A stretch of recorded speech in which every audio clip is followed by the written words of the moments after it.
Stephenson and I are both getting old.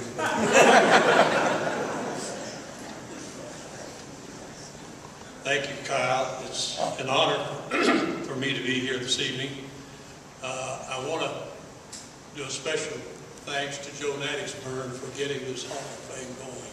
His persistence paid off. We had talked about this for many years, and we get it going, and he finally got it going. So let's give him a round of applause.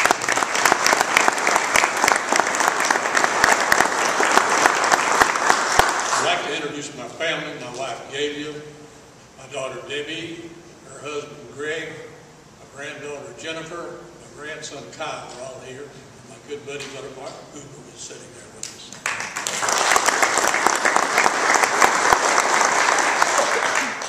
I came to Christian Brothers in 1969.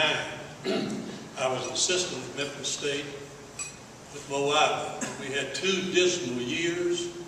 And you know, you could see that hand right on the wall, and I knew we were going to get the axe. So I said, what am I going to do? I decided I'd go back to school and work on my doctorate. So I was on a recruiting trip, and I stopped by George Peabody in Nashville to get that straightened out to start to work on my doctorate. Came back to my desk out at Memphis State, and I had a call from Brother Luke Grandy. I didn't know who he was, but he wanted me to come over here. So I met with him, and he said he needed a basketball coach, and Chet Dahl was resigning. Well, we started talking, and I didn't realize how much higher. Memphis State didn't pay a whole lot, but I didn't realize how much higher it was than Christian.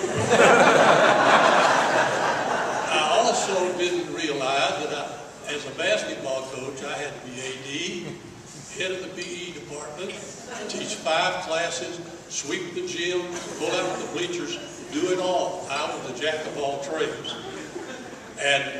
But I said, okay, I'll come. And I can hear my wife in the background hollering, we're going to starve to death.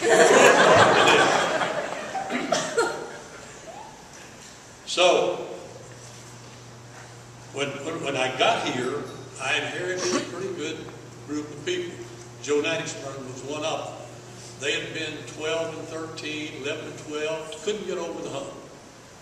But Joe was the best rebounder I ever coached. He wasn't the best jumper. He thought he could jump, but he jumped about that high. But he would box you out, and he would split your head to get that basketball. He was a good rebounder. And I had 3 or 4 good recruiting years, and Hank probably doesn't remember this, but Ramus told me, he said, Bob, you need to go to Chicago and get you some of those boys out of that National Catholic League. He said, they're tough, they're ornery, but they can play, and they're a little different to handle. Well, I got 2 of them here tonight, Jack Wheeler and Don Pop, and Hank was right. They'll deck you in a minute, and you got to get them out of trouble, but we had winning years, so I appreciate both of that.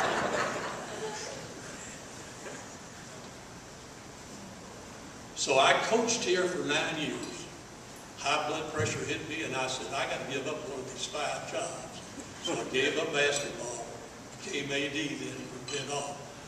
And I really enjoyed the administrative part of it. We remodeled all kind of facilities, as Joe knows, Earl Gillespie knows. We built dressing rooms, we dugouts.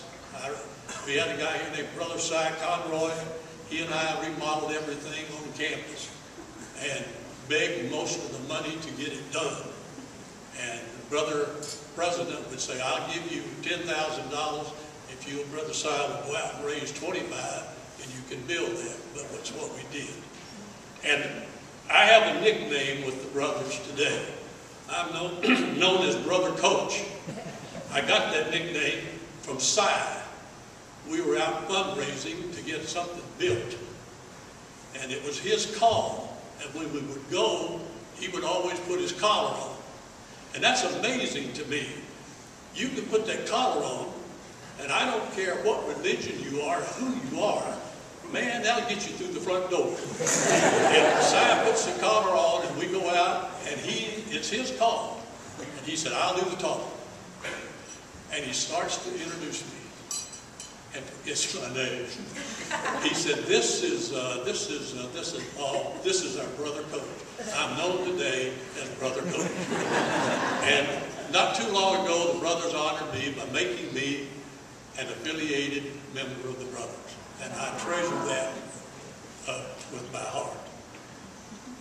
My wife said, don't talk too long, and I'm not, because I'm reminded of a program the brothers had years ago.